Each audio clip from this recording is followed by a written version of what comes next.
Well, good afternoon, everybody. Steve Schmidt with the warning here, and thrilled today to be joined by Ken Harbaugh and Denver Riggleman in Nuuk, Greenland. How are you guys?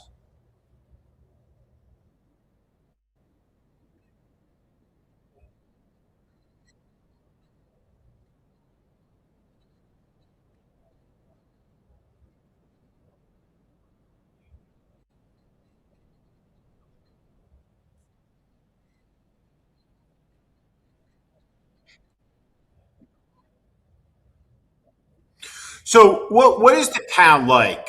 Give us a little bit of a tour of Nuuk. How do you describe it? Take us through the harbor.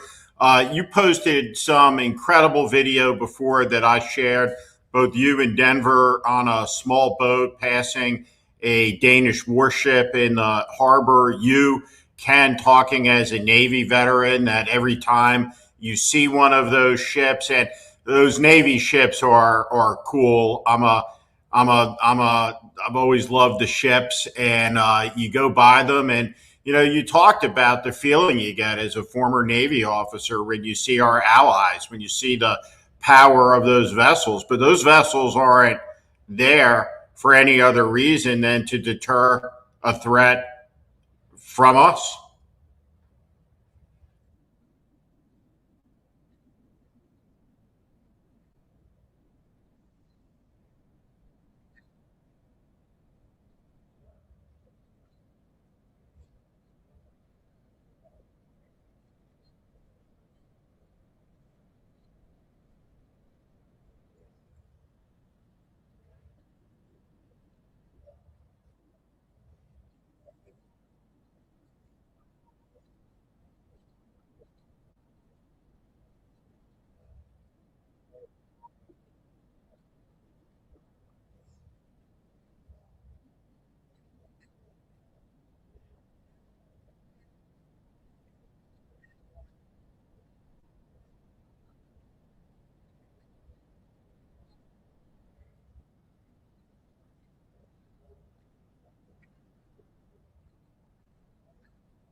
Um, how what do you say as an American to those people? I mean, I know that you both are embarrassed. I'm embarrassed. I feel shame, though we don't carry any of that shame from anything that we've done other than being born American. That we revile what's happening. How do you get into that conversation with people that when you start? I mean, one of the things that we've done this week is we started advertising a message from the American people to the Danish people, to our friends, to our allies in Copenhagen. One way to talk, but that's over television. That's over the digital media. People watch that alone. What's it like in a conversation when, for the first time in your lives, I suspect, you're not having a conversation that's based on pride of being an American? Well, we're doing a lot of listening, and I think that is super important. But when that trust does start to build up between individuals, not between countries, right? We have betrayed that trust as a country. But when you build that trust as individuals, and when we make it clear that there is a robust and growing American resistance, we start to hear things that they're not sharing with just anybody. Certainly not sharing with the reporters who drop in, spend 24 hours, and pull chocks and leave. And one of the things we've heard again and again in the context of us being part of the American opposition is that as you don't meet a fascist halfway. You have to draw the line. Sometimes you have to be prepared to fight. And I tell you, we both had this conversation. I'll kick it to death.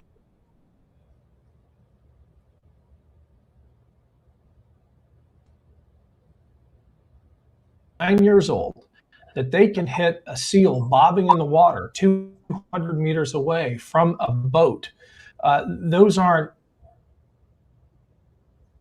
accidents. They're sending a message, and Denver, you've heard it too. Yeah, we had some private conversations. We have an incredible person here, Steve, named Orla Jolison, who set us up with. I mean, we're sitting in people's houses having tea, coffee, food. Steve, honestly, you were here. I think it would blow your mind, some of the people we talked to and how honest they are. But you know, the old America, like, you're going to take the guns from my cold dead. Yeah. Attorney who did not want to be on camera.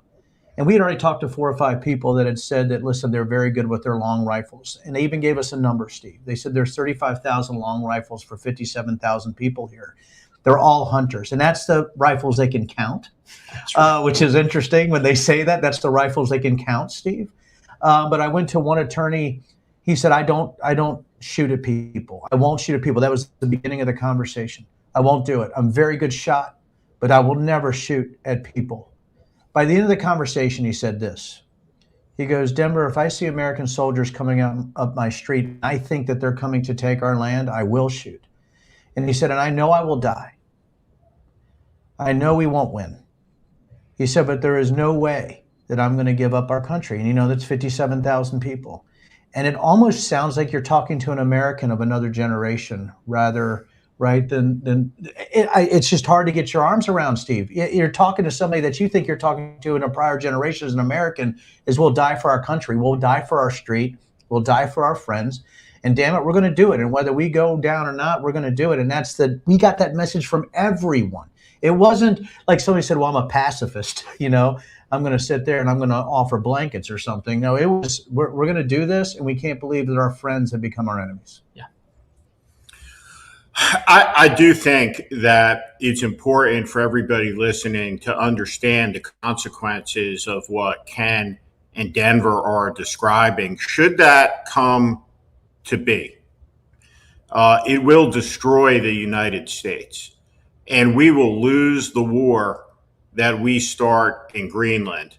There were NATO exercises that took place in Norway in 2025. You had U.S. Marines fighting Finnish reservists, and the Finnish reservists were given orders to take it easy on the American Marines because their morale had been so badly broken by the experience. The United States is not doctrinally prepared at any level to fight an Arctic war, and have been reliant on our allies to carry the heavy lifting from those to bring that capability forward. And the United States taking an offensive military action there would drag the United States into a war against NATO, against Europe. Canada would be on the side of Europe and NATO, and war between the United States and Canada would precipitate civil war in the United States. And that war would be fought in every town, every city, every village across this continent. And it would be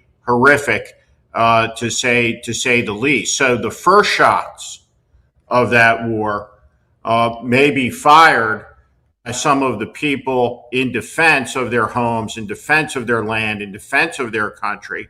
But they certainly won't be the last shots fired in that war. And what I think I hear you guys describing is a sentiment that prevailed in the Revolutionary War, that when the British shot down 10 Americans, there were 100 to take their place. And when those 100 got shot down, there were 250 to take their place. And I think we're witnessing that play out in Minneapolis this week with the murder of Alex Preddy. Has that been seen? Is that something you've talked about with folks in Greenland? Are they clued in on what's happening on America's streets with this regime that's threatening them?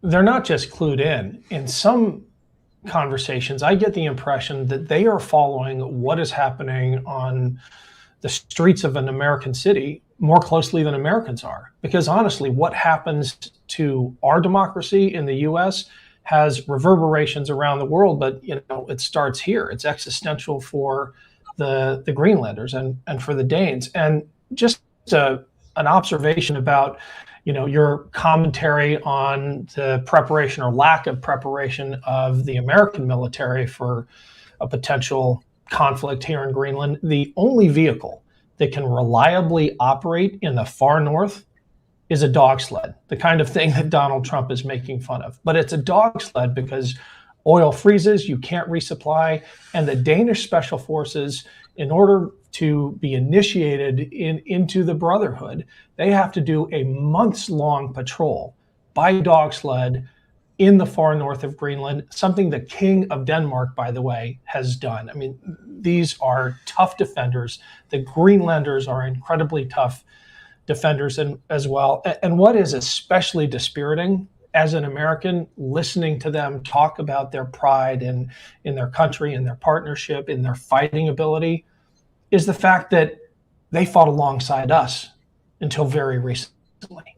And when we say, by we, I mean this regime, the Trump administration, say the Danes haven't done enough, Danes will actually show me pictures of flag-draped coffins coming out the back of a C-130 landing in Copenhagen as those Danish warriors make their last trip home, having served alongside American soldiers in our wars. Here's what's really scary, Steve. The roads are ice here, and they drive on it like it's regular pavement. We're already screwed, right? They're that good in the snow and the ice. But the other thing, I was talking to a person, and gosh, I don't want to say everybody's name, Steve, because there's been dozens of people we talked to. We're in his house overlooking the bay. I said, what did you think about America before Trump and after Trump? And he goes, before Trump, we always knew that the Americans would come to our aid no matter what. Now we know we can never trust the Americans. And I said, well, how is that?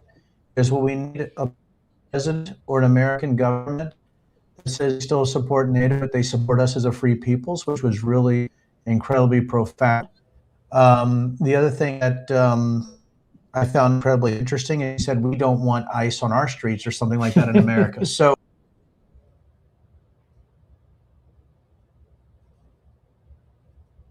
we're obviously having some difficulty with the signal from Greenland, but our guys are back. Here they are. Are we back? You're back. You're back. We're back. Okay. So I don't know how much was heard, Steve, but I guess I want to say there was one individual overlooking a bay who said they don't want what's happening in America here. And the only way to regain trust again is to have an administration or a president that says, hey, NATO is where we want to be still. But again, they just see America now as a threat rather than as an ally. And I think that's the thing. You talked about embarrassment at the beginning, Steve. I think that's the thing that we're having a tough time really having conversations around that shame and that embarrassment when they talk that way. I did a debate a year ago at the Oxford Union in England, and the side I was on was that America is a failing democracy. And there was a lot of anti-Americanism in the room, as you would expect from a bunch of college kids that age at Oxford. But one of the things I said in my remarks was that nobody should celebrate with their cheap anti-Americanism the collapse of American democracy. It's a world historic disaster that will touch the lives of people all over the world. And that cheap anti-Americanism, we've all read it, we've all seen it over the years, and I have never felt in a single instance that I needed to apologize for my country in my lifetime. I'm well aware of the history of the country. I'm aware of our shortcomings. I know our hypocrisies, but the story of America has been the dramatic movement over time from a reality that was short of our ideals to something approaching them. Martin Luther King coming to the Lincoln Memorial 7 years before I'm born to cash a promissory note, as he said that August 28th of 1963. What is it like to go into every conversation for the first time in your life? Denver, you're a former member of the United States Congress. You're an Air Force officer and veteran. Ken, you're a naval officer. What is that emotionally like to over and over and over again sit down with people that feel threatened by us, by our country? That how are you processing that? Go take us a little deeper on it. It's for sure the first time in your lives where you've experienced this. First time. I was on a slope, Steve. We did a rock climb, which you could call that. It was a mountain climb up to the top of this slope, and there were 4 kids, all under 14. They were gamers and soccer players, footballers. You know what they would do, Steve, is they go all the way up this mountain in rocks and slide down in the snow between the crevasses. I've never seen anything like it. These kids are braver than I didn't do that. I'm a Gen Xer, right? I drank water out of the hose, but I don't remember actually sled riding, body sliding down mountains between rocks. But they were having a lot of fun. 4 kids, they found out somehow I was a congressman. Who knows, Steve, how that happens? But they asked me this question. They said, "Are you Trump or Kamala?" Mm. And I said, I was Kamala. And I said, I was actually a Republican under Trump. And incredible English, by the way. These kids were very bright. And I said, I was a Republican under Trump. I said, but I had to turn against him. And I was actually part of the Republicans for Kamala in my state. I explained Virginia. And I didn't know how they were going to react, Steve.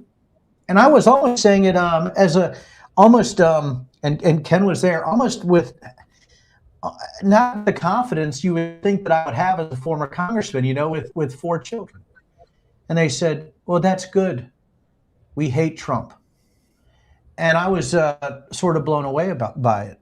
And as we're going and talking to all these people, there's been a few that's been very honest. And these kids were honest. They're like, if you like Trump, we don't want to be around you. Yeah. And that is what is happening here. And it's to a person. It's to a person. And Steve, it is hard. Air Force veteran, Navy veteran, we've been everywhere, former congressman, Ken's known everywhere. And we're sitting here, people talking to us, and they're like, we can't be with America. And to give you a sense of how it feels, it's worse than embarrassment, Steve. It's like, dear God, we're sorry. Yeah. The one silver lining, if you can call it that, is that we can say confidently and proudly that we're with the Save America movement. And they understand that. They understand what that means, that America needs saving from this regime, from this administration. But the resistance is becoming global. It has to be, given the threats that Trump poses, not just in our country, but around the world to free democracies. Have you been able to show some of the people there the ad that we have done in Copenhagen that's going up? Any reaction to that? No, we haven't had the chance to show that yet. But the sentiment exists without the AV, without the ad. I mean, that feeling that we have been in it together for generations, that we have actually been through worse in terms of fighting a common enemy. And we have got to figure out how to regain that trust. Yeah, we don't need to show anybody that to feel it in those living rooms. And, on the boat today, going 2 hours up an incredibly long but beautiful fjord to reach this village of 40 people. With no doctor, only the evacuation service that the ferry can provide, a schoolhouse that educates you up to 6th grade, and then you have to come to Nuuk to further education. I mean, these are incredibly hardy people. They have carved an existence out of the ice, and they really, really want America to be their friend again. You see any good marine life on the way up? Tell them about the iceberg. That was stunning. Yeah, Steve. We got to encounter an iceberg. I wanted to get in the front, sort of like the Titanic and Kate Winslet or Leo. I'm not quite sure that would have worked. But we were going up towards the iceberg, and the size of it underneath the water. I know people understand this one, but the fact we're going around an iceberg, we're talking about reindeer hunting on the cliffs, right across from the town. I mean, Steve, think about this: reindeer hunting. Across from the cliffs. They're out there fishing. There's boats, and not many, maybe 3 boats out there fishing. There's only 40 people in the whole town. I saw the 4 kids going to the school there. So we haven't been able to really encounter marine life, I would think, because of the ice, right? Well, which has been pretty crazy. But eagles, we did see a blood trail from the dock we saw. up to, and almost every house had nailed to the wall outside. These aren't big houses. I mean, they're comfortable. They're enough. This is a subsistence fishing village we just visited. They either have a hare or a reindeer side or a hide nailed to the outside of the house. That's the refrigerator in winter. It's nailed to the outside of their house. When we tell you that these are tough people you don't want to start a fight with, remember that. Remember that they nail carcasses to the outside of their homes, and that's their refrigerator. No, it's a true story.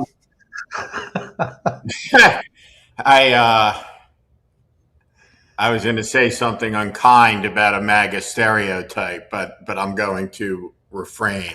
I'm going to restrain myself. One of the things that Donald Trump, yes.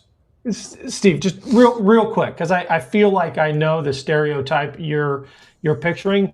We have created this myth, and MAGA has survived off of it, of rugged individualism and gun culture and all of this performative BS. Here they live it because they have to. It's not performative gun culture, it's survival. And it is the farthest thing from the MAGA gun culture and the fetishization of firearms that we have in parts of the U.S. The firearms here are for survival. You had Donald Trump today. I don't know if you saw this, but in our lifetimes, the singularly most hostile sentence ever uttered towards the Second Amendment was said this afternoon by Donald Trump, who just over and over again said, you can't be out with your gun, you can't carry your gun, you can't be with your gun, so on and so forth. And so we sit and wait now to see if that's a bridge too far for the pussified Republican Party that's gotten online with anything. But it was the most dramatic gun grabber sentence ever uttered by an American president. Somewhere up there, Charlton Heston is doing his NRA speech with pry his cold dead hands from the rifle, whatever his line was. But really an extraordinary moment today. There seems to be chaos inside the administration. Greg Bovino has been relieved en route to retirement. Tom Homan is off to Minneapolis. Hundreds of ICE agents have been sent out of the state. But it seems to me that MAGA has had its first defeat. Is they killed a second American. They went out and smeared a 37-year-old VA ICU nurse, and the whole country, including a not so small group of Republicans, not out of principle, just out of survival. They know they're going to lose their majority, but a couple of them who are going to be in the minority, I think, hope to still be there in the next Congress. And so they're saying, hey, wait a second here, and trying to mitigate this. But you have an administration that blinked, that started a war and backed down. And you saw that at Davos. You saw Mark Carney, the Canadian Prime Minister, go out and tell the truth. You saw Trump's empty retaliation. You saw today the EU signing the largest trade agreement in its history with India, 25 years in the making. But all of this right now, that Donald Trump since you have left to Greenland, in my mind, has never looked weaker in 11 years. Yeah, I've said, I said for a long time, Steve, I didn't know if people believed me that stupidity is terminal. And I think we're seeing it right now. I also think MAGA has some sort of sepsis, an infection. And if you look at what he ran on, MAGA is inherently nationalist. And him saying he's going to start a war in Greenland, what he did in Venezuela, what he's doing around the world, I think that's the first thing when you're looking at the foreign side of things as part of the infection in MAGA right now. I think you're exactly right. But domestically, when you look at what happened there with the shooting of Alex Preddy, but Renee Good, as this really started the real reaction, I think you're seeing MAGA start to splinter along these lines of Second Amendment also and gun rights and gun culture. And then you have the downward stream effect of the economy. I think you saw today, Steve, what was economic confidence, the lowest since 2014. You're looking at healthcare costs exploding, the very things that he ran on also. But there's such incompetence and such stupidity in the administration and such sycophantic behavior. The people that he picked maybe are the worst actors in American administrations in our history. And that terminal sort of downstream effect, the cascading effects of incompetence and sycophancy and immorality, I think is taking its toll. And his age, I mean, he's a guy who slurs his speech and he's mentally incapacitated half the time. I think those things together has created an infection in MAGA. And looking at things like that, Steve, I think you're exactly right. I don't think not only is it weaker, I haven't said this in a long time. I used to say it's going to get worse before it gets worse, right? That's just to tell people where I thought we were. This is my position. Yes, the Stockdale paradox. Your position. But I think it's actually going to get worse before it gets better now. And I have not said that. I have not even been that optimistic.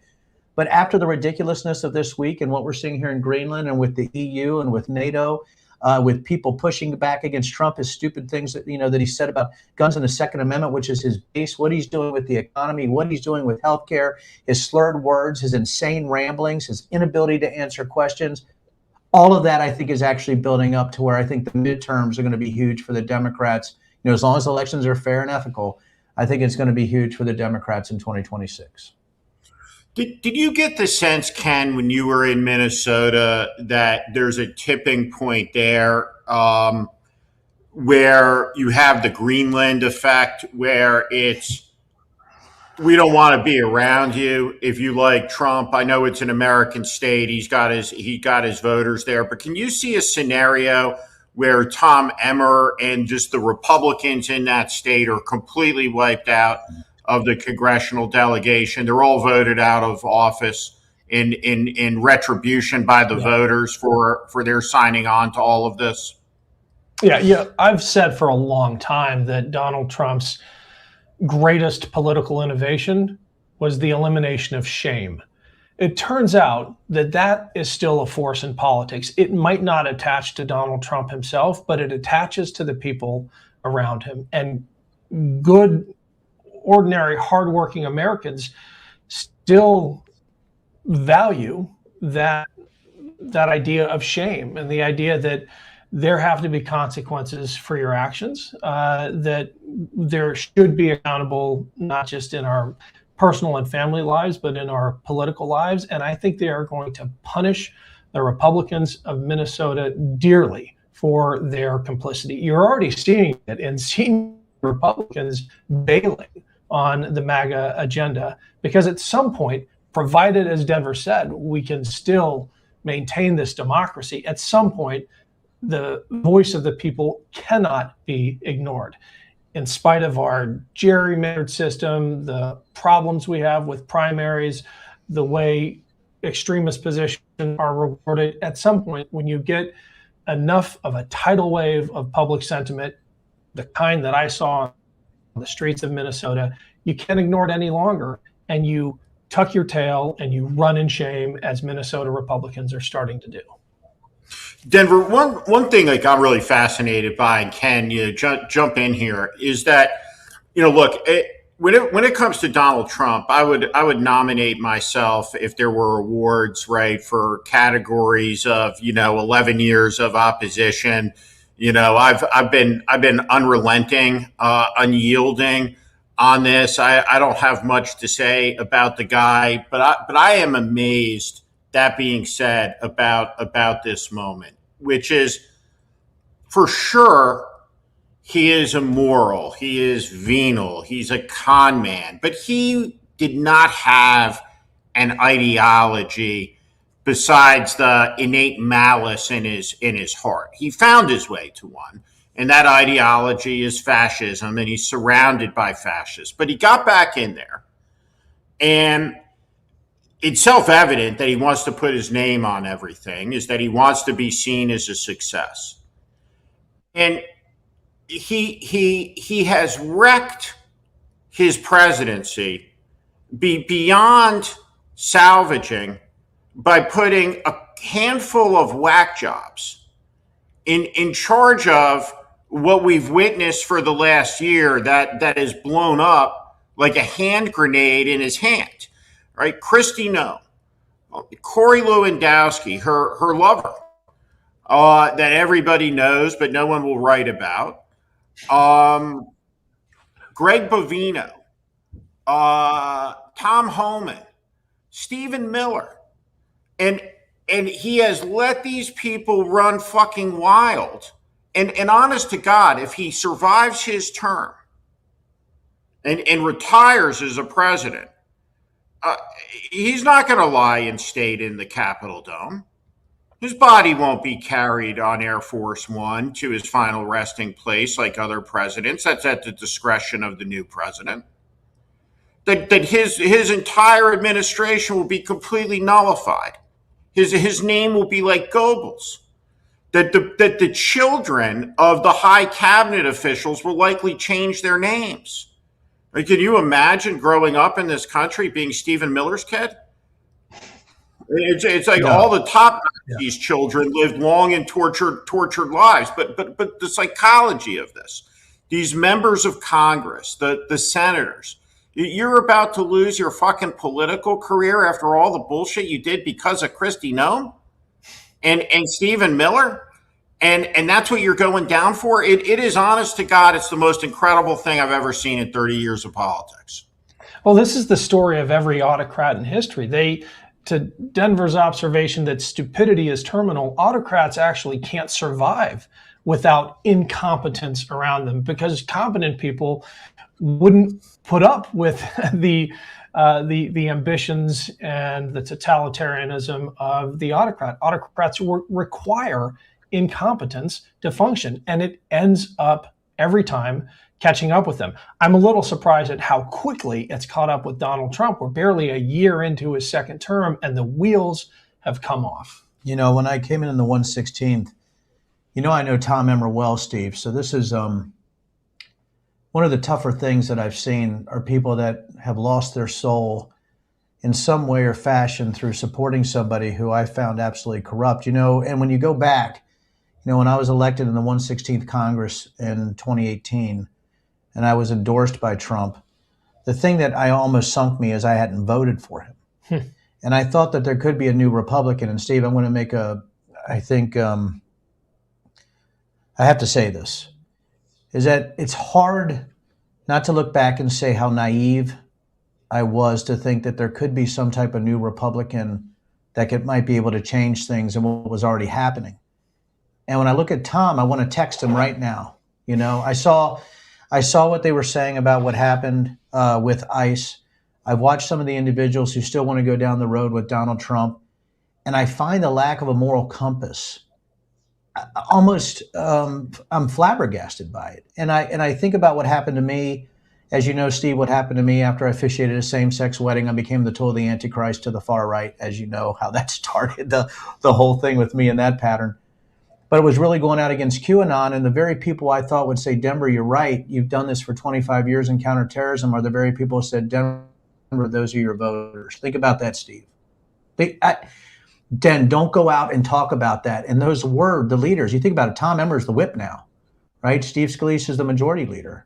Mike Johnson, when I was there, right, the Republican Study Committee, he was the chair, right? I thought maybe he was the least talented person I had ever met in my life. And these are the people that are in charge. And I don't know how to square that, Steve. And I know it's been 11 years for you. It's been, what, 6 years for me, maybe something like that, where I saw what was going on and I said, I can't be a part of this. But I don't know how we get back to a Republican Party that makes sense. And I think that's why at this point, people are like, oh, both sides are awful. Yeah, okay, great. But the Republicans are in a hold my beer moment of autocracy and fascism, surrounded by people who are only doing what they think they need to do to get reelected because of Trump opinion polls in their R+10 districts. And it's bullshit. So sorry about that rant there. But that's the issue that I have. You know, I'm looking at people that I thought had some modicum of decency, and they had none. And it's hard for me again to think that I was there thinking I could make a difference. Well, no, I mean, I don't listen. I don't. Nobody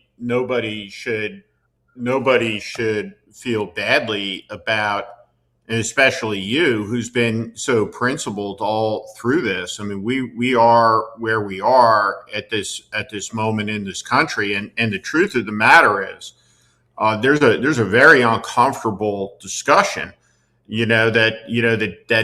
that Democrats still are not worked their way through yet, and it's this: why did Trump win?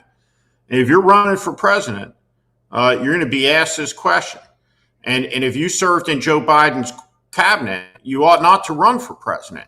Looking at you, Pete Buttigieg, because you're not going to be able to answer the question. And here's the question: how did you lose to Donald Trump?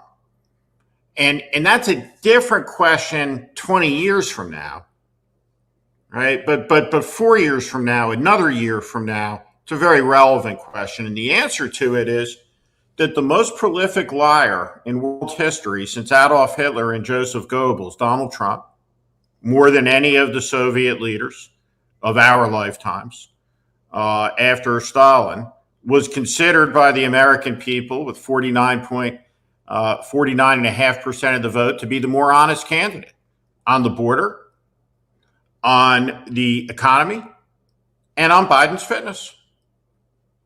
And the entire Democratic Party, which judges the Republicans who got in line behind Trump, got in line behind an absurdist, delusional lie that the 82-year-old guy who couldn't speak a coherent sentence, couldn't walk up the stairs, was the only Democrat that could conceivably beat Donald Trump. And that wasn't something that the entire Democratic Party did. Jill Biden did that. Steve Ricchetti did that. Mike Donnellan did that. I can name the people who did that. And it's the same with MAGA. And the way we get out of this as a country is by forgiving each other our sins of being naive and being duped. The one thing that Republicans and Democrats all share in common is they've been lied to by their politicians. Right? Democrats in Minnesota are suffering because of what went on in the Biden administration and that lie. This is the bill. This is the price. And it was clear of what the danger would be. But one man's ambition mattered more than the country. And here we are. And for Republicans, no small number of who voted for Barack Obama twice and maybe Joe Biden once, who voted for Trump, you need those people back. And what you want them to understand is they're not going to be judged, that they're going to be understood. And because they're not the only people in the country who've been lied to by a politician. And until the country can kind of understand that, we're going to have a tough time getting on track. And I think that the next thing that's going to come in the aftermath of this, and you talked about Mike Johnson, and I'm not surprised to find out he's as stupid as I think he is that all the money in the country is in the blue states. Right? You talked about that American mythology, right, of gun culture and all of this, the self-reliance, right? People in Mississippi are not self-reliant people on the statistics. Right? They're all on welfare. And I'm talking about the white MAGA voters. Right? I've never taken a dime from the government. Right? But a lot of MAGAs have in Alabama and Kentucky. And so the next time the storm comes, right, and the Democratic majority in Congress has got to sit there. And I appreciate the spirit of malice towards none and charity towards all, but there's going to be a reckoning. There's going to be a reckoning from Democratic governors who say to their delegation, I'm not sure we need to bail out Louisiana from the flood. I'm not sure we need to bail out the Mississippi rice farmer. In fact, $38 trillion in debt, no more bailouts. And we're going to go through a very, very, very difficult season in this country. But one of the foremost disasters of the Biden years was the total lack of accountability for any of the things that Trump did. And there's no way in my mind, I wonder what you guys think about this, that we will ever have the trust of these European allies again, unless and until in the aftermath of MAGA, there is an opposition that crushes the people who orchestrated the coup, the attack against our liberty, that unless and until there is accountability across the board for people who conspired to attack our allies, to subvert Canadian sovereignty, to invade the states, until that happens, until we show the will to break it in half, you guys are right. We'll never be trusted again in my eye. What do you think about that? I think you're right. And I think it starts with ICE. I love the hat. And I think it's about more than abolishing ICE. It's about holding it accountable with prosecutions, right? With actual criminal accountability. If I had Seth Moulton on this morning and he talked about what would happen to an 18-year-old Marine if that person did what was done to Alex Preddy, they'd be court-martialed. They'd probably be in Leavenworth. You got to have that kind of accountability if we're ever to be trusted again. Steve, listen, I try to be as specifically mannerly as I can, and then I'm not. But I don't think the Democrats have the stones to do any type of those convictions. I don't see that happening. I also think that I would say this, that's why I'm glad you're doing this, and the Save America movement, trying to actually open up these communication channels for people, because what we've seen with social media and the far right owning a lot of these media channels, how do you get around the propaganda, what you were just talking about? How do we get around that? And when you're talking about the trust of those around the world, it's going to be hard to trust us no matter what, to your point. And I'm not trying to, violently agree with you on every point there, but how do you get trust back when you have a country that does a lot of their policy based on fantasy, conspiracy theories, and ridiculousness? How do you come back from RFK Jr., bud? How do we come back from Nome? How do we come back from Hegseth? How do we come back from this sort of all the talent that we've lost in all these organizations? How about the National Institutes of Health? Why do we have measles going through the roof? People are looking at us as like some kind of Spartan country with $1 trillion military, but we have kids dying from measles. And we're over here in Greenland. You know what they say over here? They say, we got everything. Why would we want your lifestyle? It's not just the fact we are threatening them. It's back to your original frickin' point. They see what's going on with ICE. They see what's going on with our government. They see that we are lost, right? We have a great Danish intelligence guy here. It says, you know what, in Denmark or in other European countries, we're not worried about, what a heavenly deity is telling us what our policy should be. And that's what everybody is seeing from the outside, is this sort of this grouping of little Stalins around Trump that might be worse than he is, that are pushing this downstream, coordinating with influencers, massive social channels and propaganda, while the people that are sane, right, are trying to break through without that type of monetization. The other thing, too, when you're talking about blue states with the money, we don't have Elon Musk, though, right? We don't have Bezos. We don't have Zuckerberg, people that are roll over and show their belly for more money, right, so that their billions increase over billions. And I think that's the issue that the EU and NATO is seeing, is not just the fact that Trump went nuts on countries that are our allies, that internally we've gone nuts. And that's the thing that scares me about going forward and how we change this, Steve. Well, when we talked about going over there as Save America movement, putting the ad up in Denmark, making contact with political party groups in Denmark, one of the aspects of the MAGA project is, it's never been just an American thing. Nigel Farage is hanging out at Mar-a-Lago. The national security document has bound MAGA to all the far right fascist European parties.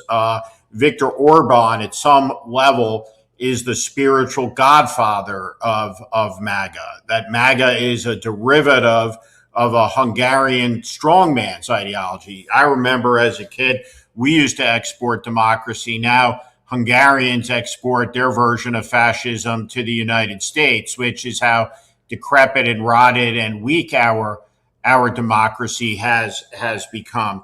But when you think about when you think about the country, when you think about the rot of the institutions, when you think about the weakness of the Democratic leaders, what we've tried to do is say that we're an opposition group and we're going to assert a point of view, and we hope to harness our donors, our people, our activists to influence change. And for sure this week in Minneapolis, a week ago, we had 7 Democrats in the House that voted to fund ICE. The Senate Democrats were about to do it. We have ads up that I think are aimed at menacing Chuck Schumer, would be fair to say, to make a point about what's coming if they sell out on this again. And the Democrats have hardened their position because the opposition is demanding a harder, firmer response from the Democratic Party. And the Democratic Party can't exist, at least its officers, right? Its politicians can't achieve their ambition for office without an opposition. And the opposition, to my mind, is growing much less interested in the fanboy aspect of politics that became so dominant over the last 10 years and is much more invested now, not in the personalities, but the policies. What are you going to do? And what is it that you're going to outline in clear and decisive terms to make this stop?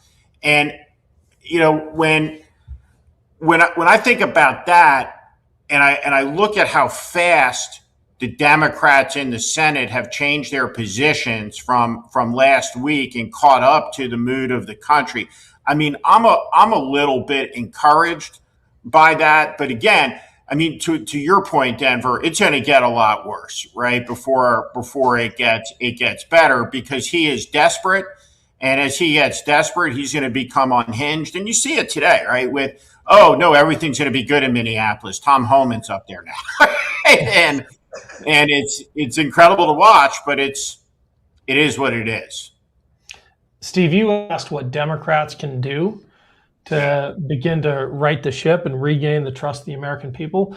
The first thing Democratic leaders need to do is lead. You describe them catching up to the mood of the people. That's not how it's supposed to work. They're elected to lead. And we're in a situation now where our Democratic leaders, not all of them, but too many of them, aren't leading unless they've poll tested first. That's not leadership. And I think the lesson that is being driven home in Minneapolis, frankly, it's the same lesson that's being driven home here and at Davos and across NATO, is that you don't meet the fascist halfway. You don't negotiate as ICE is gunning down your citizens over how many more of their rights they'll be allowed to take. You don't give up your voter rolls in exchange for getting murderers out of your city. You don't meet the fascist halfway. You do not.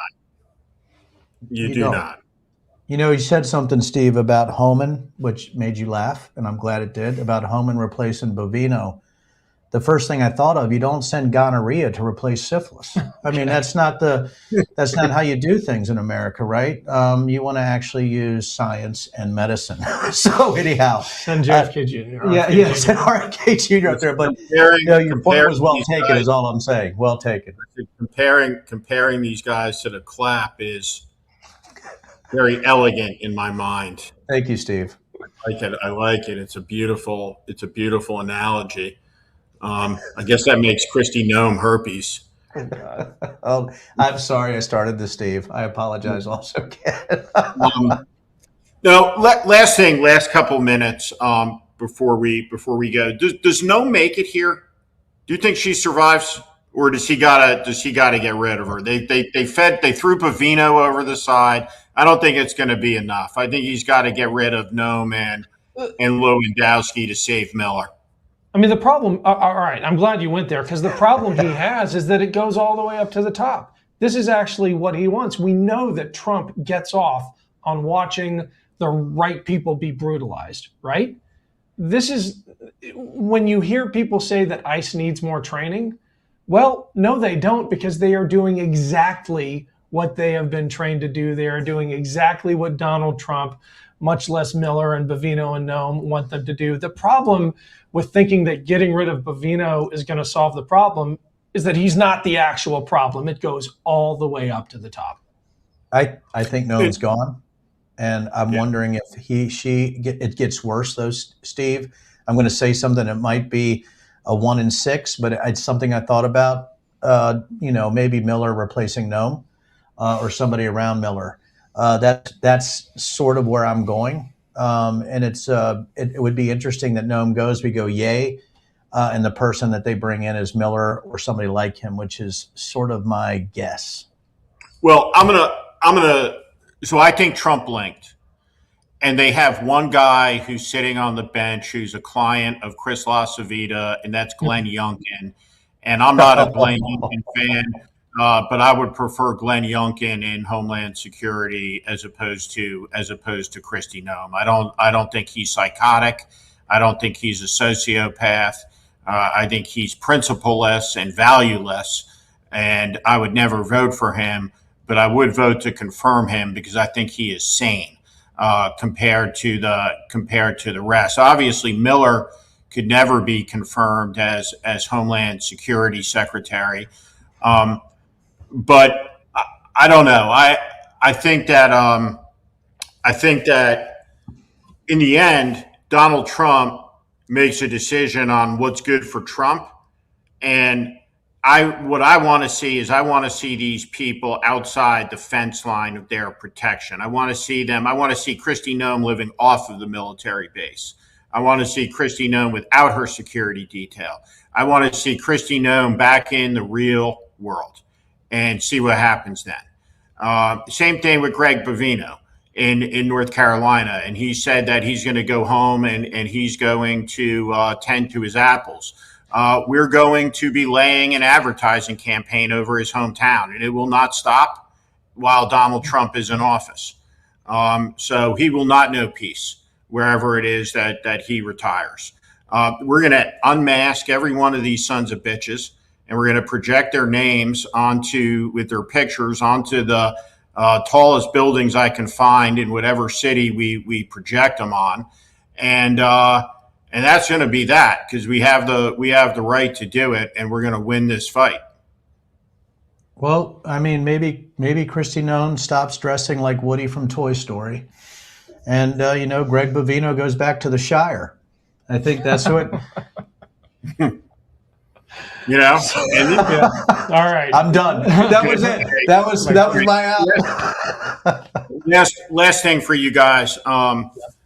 Talk about the rest of the trip, what you got on the agenda as you wrap it up and you get ready to move on from Greenland. Well, it's been an incredible experience so far. We just learned today that Murkowski and King, 2 senators, are coming to Nuuk, Greenland. I don't think they show up unless there is recognition that whatever deal Donald Trump promised is a fantasy. This is still very much an issue. It's going to keep emerging as long as Donald Trump is president and wants to be thought of as the president who expanded the size of the U.S. We know this is about ego. It's not about security. We're also looking at Denmark itself as a whistle stop on this trip, because the Danes, in addition to being the most stalwart allies America has had in Europe, are also the first to figure out that you can't negotiate with a fascist. And if you hold the line, that's the other thing about most petty tyrants. They're actually cowards at heart. They blink when you hold. And Donald Trump has demonstrated that. I think this week has put that on vivid display. If you hold the line, this guy is going to crumble.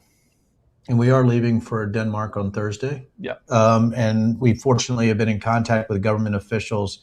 We really want to be a part of, or at least join the Danish veterans, really in tribute to what they have done for NATO, which is happening, I think, on Saturday in Copenhagen. Yeah, a silent march of Danish veterans, many of whom served alongside the U.S., is going to present itself to the U.S. Embassy. Never thought I'd see the day when men and women who fought, in some cases died alongside us, are protesting outside an American embassy. Will you be there for that? We hope to be. Yes. Okay. All right, great. Well, I can't wait to see it. These are difficult days all over the world. The idea to seize Greenland came from, reportedly, Donald Trump's billionaire friend, Ronald Lauder, the heir to the Estee Lauder cosmetic fortune, 84 years old, worth billions of dollars. And one ignorant billionaire, speaking to his friend, has destabilized the entire world. And what has unraveled Trump in this moment is criticism on Fox News morning shows. None of this is rational. All of this is improvisational, and it is incredibly dangerous. The fundamental lesson after 1 year of Donald Trump is this: do not back down. Stand up and hold the line. And like that Greenlander said, it is better to die on your feet than on your knees. And that's right, Steve. And when it comes to Donald Trump, everywhere, from Minnesota to California to Illinois to Washington, D.C., across the country, across the world, whether you're an Olympic athlete, a FIFA soccer player, you have an ability to send a message to the Trump regime by standing with the American people, standing with the United States of America, lifting your voice and saying no. But what Ken Harbaugh said here about fascists and appeasing them, what Denver Riggleman has said about fascists and appeasing them, is incredibly important. You cannot appease a fascist. Winston Churchill said it was the philosophy that holds by feeding the crocodile first that he may eat you last. And that is not a strategy for success in the world at all. It's been great to spend the hour with you guys. Give my best to everybody over there, as that's part of our team, part of our crew, and have some fun. Spread the message. Keep the faith. Thank you, Steve. Thank you, Steve. You got it. Take care, guys. See you, bud. Off air. All right.